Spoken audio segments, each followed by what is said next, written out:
teams to get in there, I think, and make some noise. I think that I'm not a big fan of the format, but I don't know how you feel about it.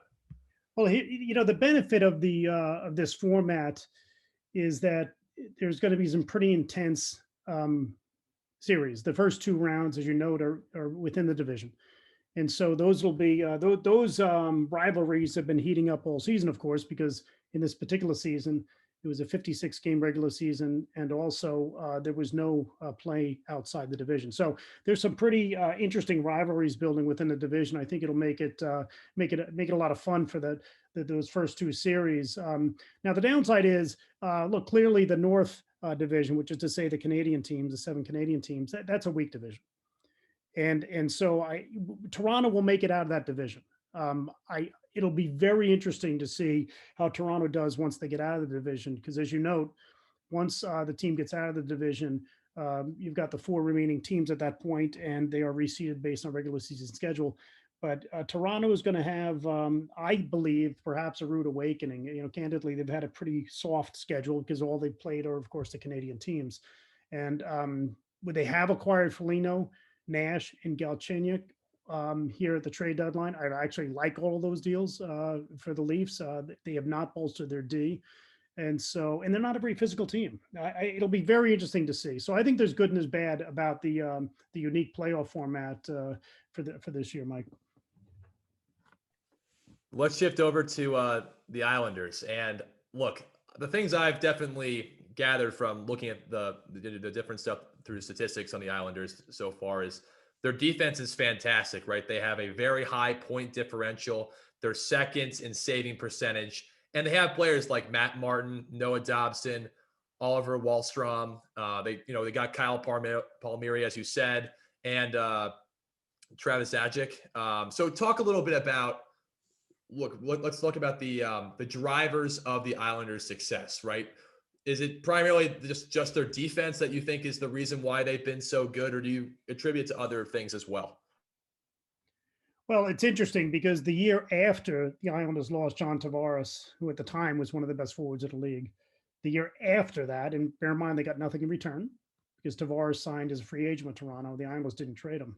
That was a disaster. But ironically enough, the Islanders became better.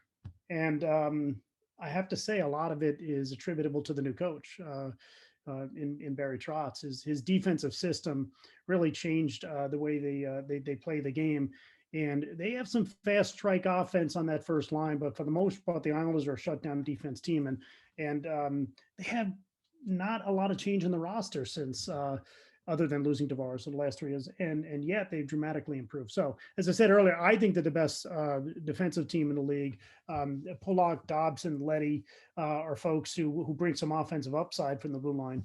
But all 6D, and they're remarkably stable in that top 6D. Are very solid players, and it's a great system that they play. And as I said earlier, I think the goal production is at the margin enhanced with Zajac and Palmieri. What's interesting, the Islanders have an interesting predicament here moving into the last few weeks of the season, which is I do believe the Islanders will do quite well in the playoffs, but it would not shock me if they slid in the standings. Right now, they're second in the division. And Pittsburgh and Boston are right behind them. What's really noteworthy, in my opinion, is the strength of schedule for the Bruins and the Pens. And so the Bruins have 16 games remaining, which, by the way, means they have 2 games in hand on the Islanders. But also, it's important to note that the Bruins, of the 16 games, 7 against the Sabres, 2 against the Devils, both weak teams. The Pens have 14 games remaining, so the same number of games as the Islanders. But of those 14, they have 4 against the Sabres and 3 against the Devils. And so I think you could see the Bruins and the Pens overtake the Islanders in the standings down here, in the home stretch, which would be unfortunate. But I look, they'll make the playoffs.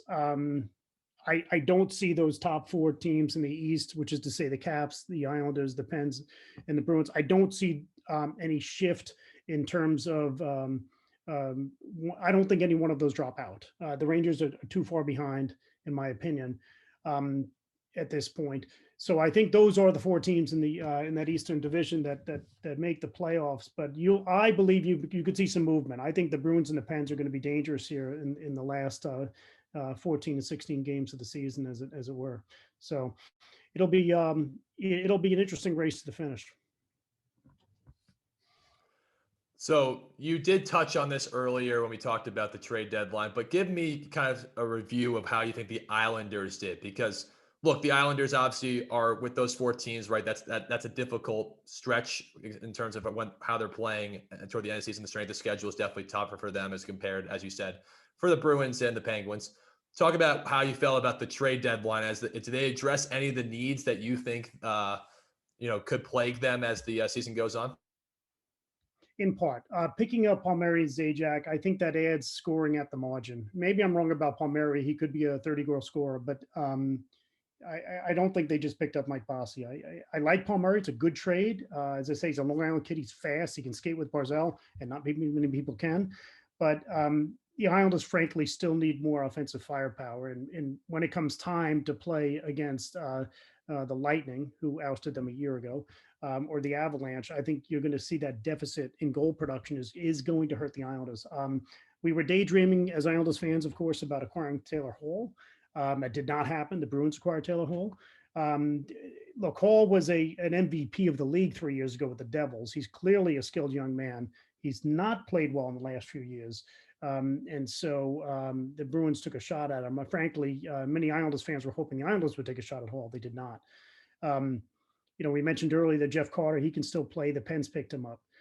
We were all hoping, not all of us, but most of us were hoping the Islanders would get a look at Mike Hoffman, for the Blues, and they did not pick him up. And so I think Islander fans are a little disappointed that we didn't pick up a little more offensive firepower. I'm not confused about Hoffman and Hall as far as being two-way players. They're not. They're pure offense. But given the way the Islanders play the game, we sometimes have trouble scoring, and so I think most Islanders fans would have hoped the Islanders would have picked up another winger or two. If you like that clip, subscribe to Shred Takes Podcasts for more content and videos uploaded on this channel.